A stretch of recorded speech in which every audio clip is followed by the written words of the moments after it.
Bismillahirrahmanirrahim. Assalamu alaikum dear student. Welcome to Superior Group of Colleges Mianwali. बेटा last time हमने Mathematica के अंदर basic calculations को देखा था कि बेसिक कैलकुलेशन हम कैसे परफॉर्म करेंगे, इनपुट कैसे दी जाती है और फिर हमें रिजल्ट कैसे शो होते हैं. यानी हम कोई भी कैलकुलेशंस एज इट एज जैसे हम पेज पे लिखते हैं 2+2 या 2+3 या 2×5, वो एज इट एज हम लिखेंगे तो वो हमारी एक इनपुट होगी और हम शिफ्ट एंटर को प्रेस करेंगे तो उससे हमें रिज़ल्ट क्या होता है डिस्प्ले हो जाता है. और वो रिज़ल्ट फिर हम जो भी कैलकुलेशन का रिज़ल्ट होगा वो हमें स्क्रीन पे आउटपुट के तौर पर डिस्प्ले होगा.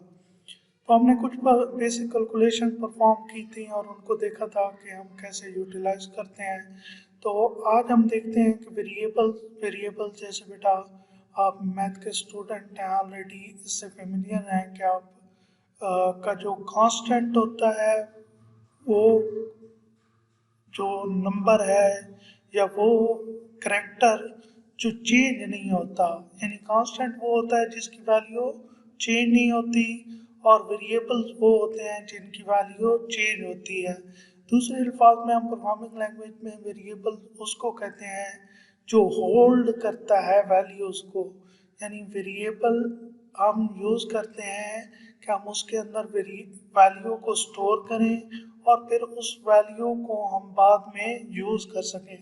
यानी आप ऐसे भी कर सकते हैं कि एक वेरिएबल हमने लिया, उसके अंदर हमने कोई कांस्टेंट वैल्यू को स्टोर कर दिया और जब हमें ज़रूरत पड़ी हम उसको एज ए इनपुट भी यूज़ कर सकते हैं और उसे एज आ आउटपुट भी यूज़ कर सकते हैं. तो बेटा सबसे पहले के वेरिएबल्स मैथमेटिका के अंदर यानी हम कोई वेरिएबल बनाएंगे तो ये तो मैंने आपको पर्पस बता दिया है कि वेरिएबल बनाने का जो पर्पस है वो ये है कि हम वैल्यूज़ को स्टोर करेंगे और जब हमें ज़रूरत पड़ेगी हम उस वेरिएबल से उस वैल्यू को यूज़ कर लेंगे. Variable that are given values, यानी वेरिएबल्स क्या होते हैं जिनको हम वैल्यूज़ देते हैं और ये वैल्यूज़ को रिटेन करते हैं तब तक जब तक मैथमेटिका को आप क्लोज नहीं करते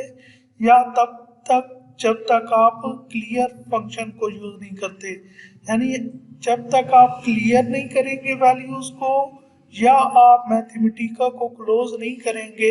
तो वेरिएबल्स के अंदर पड़ी हुई वैल्यूज़ रहेंगी. अब देखें कि फॉर एग्जांपल हमने ये जो आपको ए बी नज़र आ रहा है ये दोनों यहाँ पे वेरिएबल्स हैं,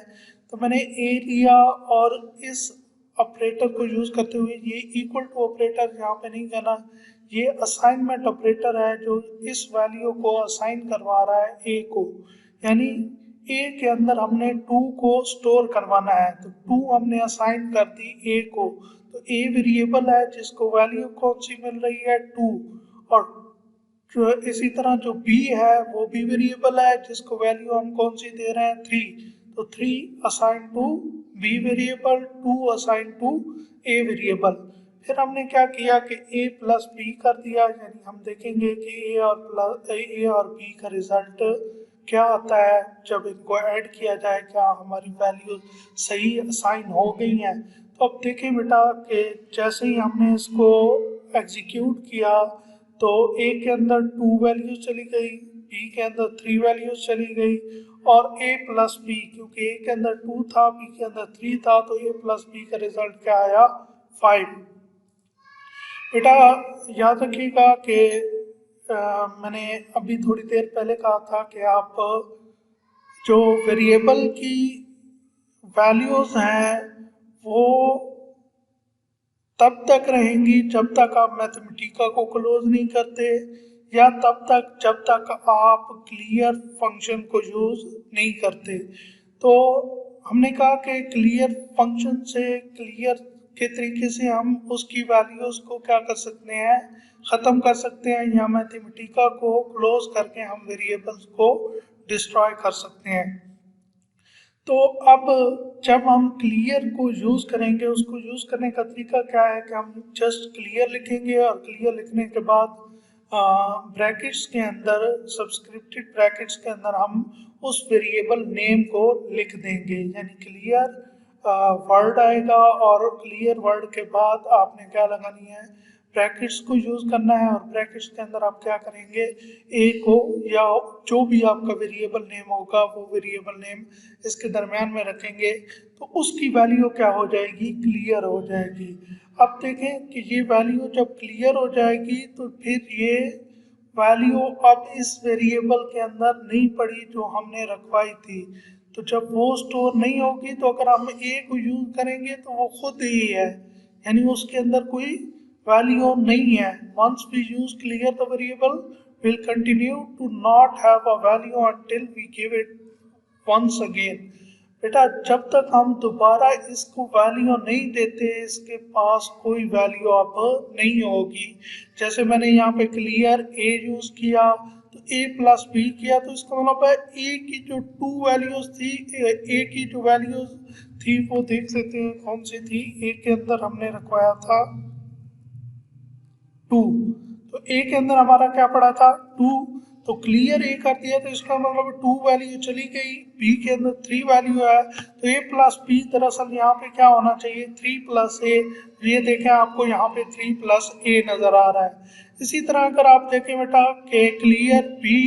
तो बी की वैल्यू को भी मैंने अब क्लियर कर दिया है, तो अगर अब ए प्लस बी करूंगा तो यहाँ पे सिंपल ए प्लस बी आउटपुट के अंदर शो हो रहा है, इसलिए कि वो ए की वैल्यू को पहले क्लियर कर दिया है और अब फिर बी की वैल्यू को भी क्लियर कर दिया है। अगर हम एक साथ तमाम वैल्यूज क्लियर करना चाहते हैं, यानी तमाम वेरिएबल की वैल्यूज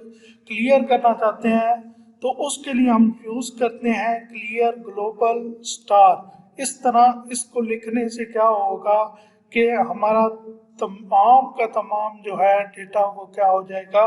क्लियर होगा। A useful construction is clear global which will clear everything, यानी कि अगर हम इसको यूज करेंगे तो फिर हमारा तमाम का तमाम जो डेटा है वो क्या हो जाएगा, क्लियर हो जाएगा। वेरिएबल नेम जैसे हमने यहाँ पे ए और बी रखा है, तो इसी तरह वेरिएबल नेम हम कोई भी अपनी मर्जी से रख सकते हैं, लेकिन याद रखिएगा कि वेरिएबल नेम भी केस सेंसिटिव है, क्योंकि हमने कहा था कि मैथमेटिका हमारी केस सेंसिटिव है, और केस सेंसिटिव का मतलब हमने कहा था कि ये मतलब अपर केस में लिखी हुई और लोअर केस में लिखे हुए कैरेक्टर के अंदर फर्क रखती है, यानी छोटी एबीसी और बड़ी एबीसी में ये तमीज करती है, फर्क रखती है। तो अगर मैं यहाँ पे जैसे इसने एग्जांपल के अंदर एस स्मॉल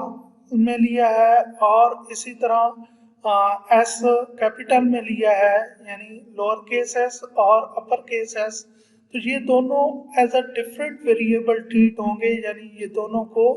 डिफरेंट समझेगा, एक नहीं समझेगा। अब देखें यहाँ पे ए बी सी 3 वेरिएबल लिए, तीनों को वैल्यूज असाइन कर दी, ए को 2, बी को 3, सी को 4, तो उसने ए प्लस बी प्लस सी किया और लोअर केस एस के अंदर जो है स्मॉल एस के अंदर उसने इसका रिजल्ट स्टोर कर दिया।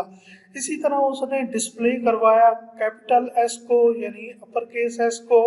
तो अब देखें इस एस के अंदर तो हमने कुछ भी स्टोर नहीं करवाया, तो आप आउटपुट के अंदर देखें तो ये S as it is display हो गया, क्योंकि इस एस के अंदर हमने क्या जो स्मॉल एस था उसके अंदर हमने तमाम का सम रखवाया था, तो उस एस को जब डिस्प्ले करवाया यानी उससे ऊपर उस एस को डिस्प्ले करवा रहा है, तो उस एस के अंदर 9 वैल्यू पड़ी है, यानी इनका सम जो है वो स्मॉल एस के अंदर गया है, कैपिटल एस के अंदर हमने कुछ स्टोर नहीं किया। तो देखें अगर ये दोनों को सेम समझता तो फिर दोनों में यहाँ पे रिजल्ट क्या आता 9, लेकिन ये दोनों को सेम नहीं समझता इसलिए दोनों का रिजल्ट सेम नहीं है। इसी तरह वेरिएबल नेम में एक और चीज़ का भी हमने ख्याल रखना है, और वो कौन सी है कि हम वेरिएबल नेम के अंदर कुछ भी इसी तरह यूज़ कर सकते हैं, लेकिन याद रखिएगा कि वेरिएबल नेम हमेशा अल्फ़ाबेटिक कैरेक्टर से स्टार्ट करना है, आप नंबर से स्टार्ट नहीं कर सकते। जैसे एग्जांपल में x2 तो वेरिएबल नेम हो सकता है, लेकिन 2x वेरिएबल नेम नहीं हो सकता, यानी कभी भी नंबर वेरिएबल के स्टार्ट में नहीं आएगा। x2 वेरिएबल नेम हो सकता है, 2x वेरिएबल नेम नहीं हो सकता।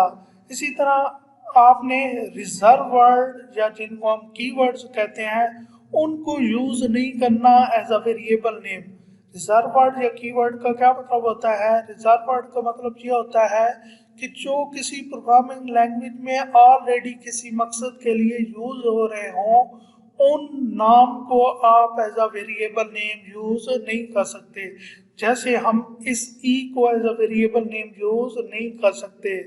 अपर केस में ई लेटर को हम as a variable name use नहीं कर सकते और उसकी रीजन क्या है कि इस ई के ऑलरेडी मीनिंग्स हैं मैथमेटिका के अंदर। और वो क्या मीनिंग्स हैं कि ये नेचुरल लॉगरिथम के लिए यूज होता है। यानी नेचुरल लॉगरिथम के लिए हम ई इस ई को यूज करते हैं तो इसलिए हम इसको एज अ वेरिएबल नेम नहीं ले सकते।